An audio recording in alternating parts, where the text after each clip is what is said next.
Écoute, je suis un peu intimidé de venir parler tout de suite après une présentation aussi complète et bien vulgarisée. Donc, je vais vous partager les observations et les expériences là, qu'on fait chez nous. Je trouve ça vraiment génial, une journée comme ça, là, plein de producteurs qui viennent présenter qu'est-ce qu'ils font, puis même dans nos conversations de corridor, là, beaucoup de partage, je pense que c'est une force de notre agriculture. Là. Donc, ferme J.A. Paquin, on est une ferme de grande culture, on est situé à Saint-Robert en Montérégie. Donc, on est bio depuis une quinzaine d'années. Donc, on fait 15 ans de couvert parce que, en tout cas, vous commencez à le savoir, là, mais en bio, pas d'engrais vert, pas de maïs.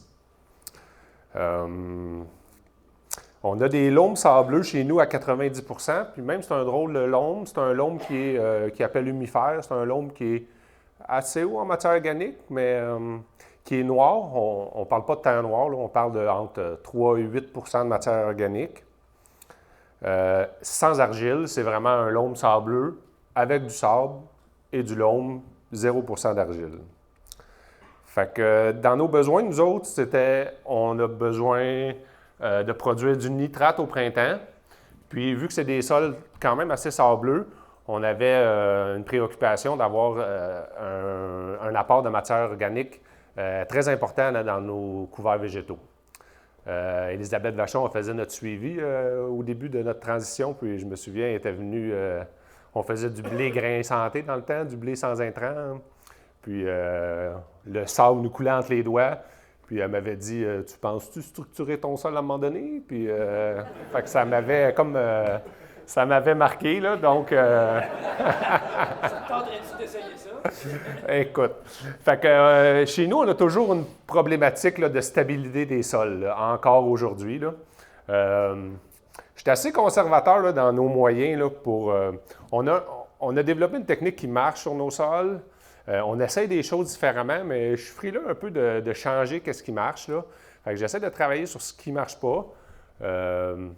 Mais c'est sûr qu'on a des préoccupations là, au niveau de nos sols, puis qu'on essaye d'améliorer. Fait que c'est ça que je viens vous présenter aujourd'hui. Donc, on a commencé il y a 15 ans, on est allé voir la ferme chez Thomas, on allait voir tous les premiers bio là, qui ont commencé. Puis on revenait chez nous, puis j'essayais d'appliquer les recettes que j'avais vues sur les fermes. Mais la grosse différence, c'est que ces fermes-là étaient la plupart sur des sols qui étaient plus lourds, qui étaient plus argileux. Puis quand je revenais chez nous sur nos sols sableux, bien, j'avais pas vraiment les mêmes résultats que ce que je voyais chez les autres. Là. Donc, ce qu'on a fait, la première possibilité pour produire de l'azote pour notre maïs, c'est oui, on a fait comme les Devavrins, on a implanté du trèfle dans nos céréales. Ça faisait un bon retour d'azote, mais dans nos sols sableux, on avait beaucoup de difficultés à détruire le trèfle. Le labour, ce n'était pas une option. Là. Quand on laboure un sable, là, vous savez qu'est-ce que ça fait. Là, on dirait toute la structure qu'on essaye de construire à se détruire. On n'est pas capable de la conserver. Fait qu'on a essayé, tu sais, chisel, roulette, scalpage comme chez Thomas, mais j'arrivais pas à bien réussir là, notre destruction. Fait que ça faisait vraiment des gros problèmes de semis au printemps, vu qu'on avait beaucoup de mottes de trèfle sur le dessus, puis que j'avais de la misère à faire un semis de maïs qui était de qualité. Là. Semer dans les mottes, c'est jamais une bonne idée. Puis même si le printemps était tardif, écoute, le trèfle, je me ramassais avec une prairie verte là, avant d'être capable de faire un coup de cultivateur. Là. Ce que je trouvais aussi, c'est que ça faisait un effet sur la structure du sol, ce que j'appelle la structure de surface. Hein, les sables, ça se structure facilement, mais ça se déstructure rapidement aussi. Je trouvais qu'il était limité comparé à ce que je vais vous parler après, dans le fond, les semis qu'on fait là, après la culture, les semis annuels. Ce qu'on fait en ce moment, c'est on essaie de laisser des parcelles 2 années en trèfle là, pour essayer de voir là, si ça peut être plus intéressant là, dans notre rotation. Fait que ça, c'est en évaluation chez nous. Fait que ce qu'on préconise chez nous, là, c'est le semis annuel en post-récolte. C'est après les céréales d'automne ou les pois de conserverie. Moi, je trouve qu'il y a un meilleur retour d'azote que le trèfle. il y avait une année, on avait eu une bande de grêle, là, à peu près une vingtaine d'arpents de large qui était passée à 45 degrés là, sur la ferme. Il y avait eu un 80 mm d'eau en 15-20 minutes. Là, ça avait inondé. Le maïs était tout nu vert pâle jaune. Mais mon maïs qui était sur retour de mélange de couvert poids d'annuel, il avait reverdi comme 7-8 jours après, le maïs avait reverdi. Celui qui était sur le retour de trèfle, il a toujours traîné de la patte. Puis mon voisin qui a des problèmes de compaction à côté, lui, ça a resté jaune toute l'année. Fait que je me disais, OK, là, c'est une observation que j'avais faite chez nous. Fait que c'est pour ça qu'on s'est en allé aussi plus dans les semis d'annuel. L'incorporation facile, tu sais, la destruction du trèfle dans les terres sablonneuses, c'est compliqué. Fait que c'est beaucoup plus facile de le faire avec une déchaumeuse chez nous ou le offset là, quand ça vient beaucoup plus haut. Fait qu'on fait une incorporation superficielle. C'est intéressant aussi quand on fait l'incorporation. Je vais vous le présenter tantôt à quel stade on le fait, mais on a même si on incorpore légèrement sur le dessus, on a une croissance par après là, de.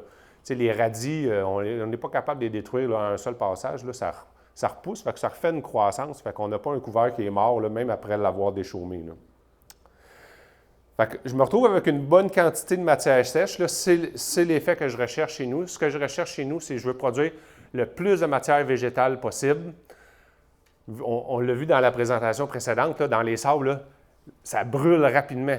Fait que si je faisais juste un couvert de poids, ça brûle très rapidement. Fait que j'ai introduit de l'avoine, j'ai introduit des radis dans le mélange là, pour essayer de perdurer la matière organique dans le temps. Puis je l'avais vu là, dans l'épisode de bande de grêle qu'on a eu, que la dénitrification, là, ça avait eu lieu, mais qu'il y avait eu de l'azote qui s'était remis en circulation là, peu longtemps après. Puis ça, je pense que c'était à cause du type de couvert qu'on avait, qui était comme une grosse quantité, puis à différents stades là, de maturité. La possibilité de déchaumer aussi pour nous autres après les céréales ou après les pois, on est en plein été. Je trouve que ça fait un très bon contrôle de vivace. Là. Fait qu'on va déchaumer avec une machine à pattes doigts. Là. On va passer ça à 4-5 pouces, mettons. Puis je trouve que ça fait vraiment un bon ménage des vivaces. Puis quand on est en couverture de trèfle, c'est un moment qu'on ne peut pas déchaumer. On veut laisser le trèfle pousser. Fait qu'on perd cet avantage-là. Fait que la stratégie chez nous, c'est après les céréales, mettons, on laisse la paille là, fumier, couvert, avec un déchaumage, ça fait une super structure. Là. Comme je disais tantôt, dans les sables, hein, on bâtit la structure super rapidement, mais elle se détruit aussi rapidement. Fait que c'est sûr, on est toujours à la recherche de techniques là, pour essayer de conserver notre structure de sol qu'on a réussi à bâtir avec ces engrais verts-là. Mais je ne vous le cacherai pas, après avoir fait un maïs sarclé et un soya sarclé, il reste presque rien. Là. Fait que, on est rendu à travailler là-dessus. Chez nous aussi, on a une bonne réussite dans le timing de l'azote. Je voyais tantôt l'autre présentation ce matin, on voyait les nitrates au printemps, là, mais l'engrais vert qu'on fait en bio, là, c'est parce qu'on n'a pas de démarreur à mettre dans le maïs. Là. Fait que l'engrais vert, là, il sert à ça, à faire démarrer le maïs. Fait que moi, je trouvais ça parfait là, comme timing. Là. Parce que le fumier, lui, il va embarquer plus tard. Mais l'engrais vert, c'est lui qui fournit le démarreur au printemps. Fait que moi, je trouvais ça super. Puis c'est la stratégie qu'on adopte. Ça veut dire, nous autres, on incorpore l'engrais vert à l'automne pour avoir un démarrage dans le printemps. Puis après ça, nous autres, on applique le lisier de porc entre les reins. Là. Fait que ça fait, je trouve, ça fait c'est une solution qui marche, tu sais. C'est ça que je disais tantôt. Fait que j'ai de la misère à changer ça. Puis c'est un vieux document de Roger Rivet qui est encore sur AgriRéseau. Ça s'appelait Comment fabriquer du nitrate sans engrais. Là, je ne me souviens plus trop. Là. Puis c'était ça la conclusion, c'est d'incorporer là, des résidus verts à l'automne pour avoir un démarrage du maïs au printemps.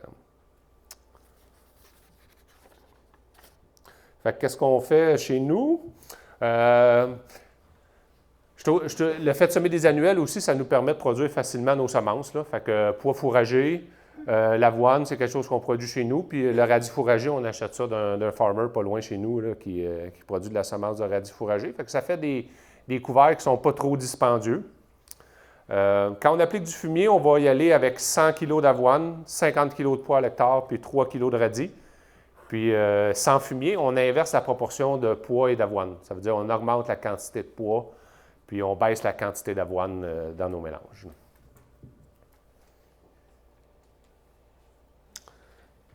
Un petit peu de chiffres. Il y en avait plus tantôt. Donc, le mélange dominance poids, on voit là, on est autour de 4-5 tonnes à l'hectare de matière sèche. Les analyses de labo, autour de 3 là, on a appris que le rapport carbone-azote, c'est peut-être pas une valeur de référence, mais dans les années, ça fait plusieurs fois qu'on fait ces tests-là, on visait le 15 de C sur N là, pour incorporer nos engrais verts. Fait que c'est ça qui va timer l'incorporation de nos engrais verts à l'automne. On ne veut pas que ça vienne trop carboné, puis on ne veut pas que ça soit pas assez, parce que si vous vous rappelez, dans mes sols sableux, je veux avoir de la matière organique qui est quand même tendre, mais pas trop non plus. Je veux que ça perdure dans le temps. Là. Fait que le calcul simple, là, on arrive à 150 ou 170 kg d'azote. Là. Ce qui est disponible, là, bonne question. Mais ça donne quand même une bonne idée. Là. Quand on réussit bien nos maïs, là, avec le lisier de porc, là, on réussit à monter en haut de 10 tonnes à l'hectare là, en bio chez nous. Fait que je pense que j'ai des petites photos après. Mélange d'engrais verts à prédominance poids. Ça peut ressembler à ça, là, le 100 kg de poids avec avoine et radis. Ça, c'est moi et ma stagiaire, la nièce, c'est sa 4e année sur la ferme. Là. Elle est venue faire un stage d'un jour et elle n'est jamais repartie. Là. Fait que, mais elle s'appelle encore la stagiaire. L'engrais vert en arrière, on voit c'est le mélange quand on met du fumier. Vous voyez qu'il y a beaucoup plus d'avoine, que le poids est plus clairsemé. Puis on voit des radis aussi là, qui sont éparpillés. Là. Petite fleur de pois. Maïs bio chez nous, là. Fait qu'on réussit, quand je disais tantôt, à bien timer l'azote, là. Chez nous, la manière qu'on travaille, ça fonctionne là, pour le moment. Ça, c'est une photo que j'aime montrer, là, dans nos sols sableux humifères. Là. Vous voyez ce côté-là, un peu la pression de mauvaises herbes qu'il y a chez nous, là? Mais ce que je voulais surtout vous montrer, c'est la structure fragile de notre sol là, qu'on voit proche des plants de maïs. Là. On voit que c'est aussitôt que la matière organique est brûlée, le sol vient quasiment en poussière. Là. Fait que c'est un défi chez nous là, de tous les instants d'essayer de conserver notre matière organique. Je pense que c'est terminé. Oh non. Ça, c'était pas ma jolie face que je voulais vous montrer. Là. C'était... Le radis, je pense que c'est un radis, tu sais, c'est de la semence que j'achète comme ça. Je pense que c'est un radis fourragé, tout simplement. Là. Il n'y a pas no name. Mais ce radis-là, comme je disais tantôt, on passe à des chômeuses, là, après avoir incorporé l'engrais vert, puis la rosette ressort, là, il continue à pousser là, par après l'incorporation. Là. Fait que c'est quelque chose d'intéressant. Je pense que c'est terminé pour moi. Oh! Wow! Wow, hein?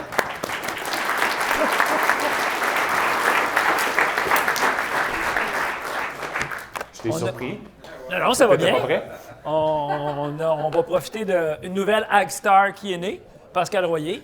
Il a crevé l'écran. Il est d'un naturel fou. Merci. Oui. Merci. Là, je te mets mal à l'aise en disant ça. Oui, merci. On a des questions pour Pascal. Normand?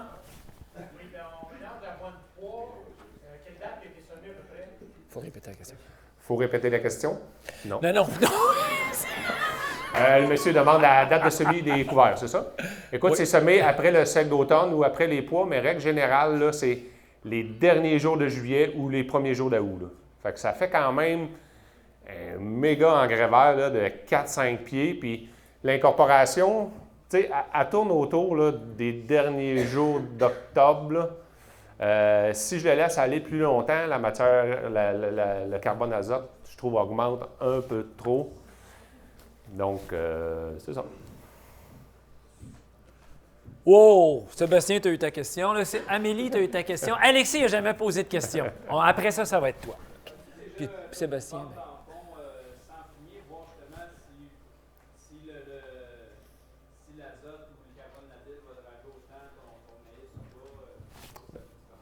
On me demande si le fumier, c'est bon chez nous ou pas, là. C'est ça la question.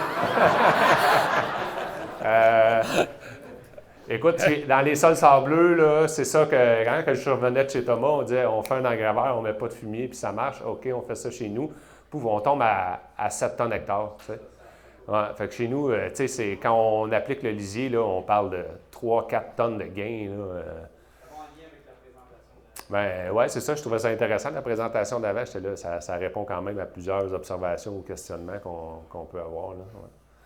Fait que c'est faisable sans fumier. On a certains champs qui sont un peu plus laumeux, que dans ces champs-là, on est capable de faire du sans fumier. Mais dans la grande partie des terres, surtout on a des terres laumes sableuses et sableuses, là, écoute, on n'a comme pas le choix. Amélie? Oui.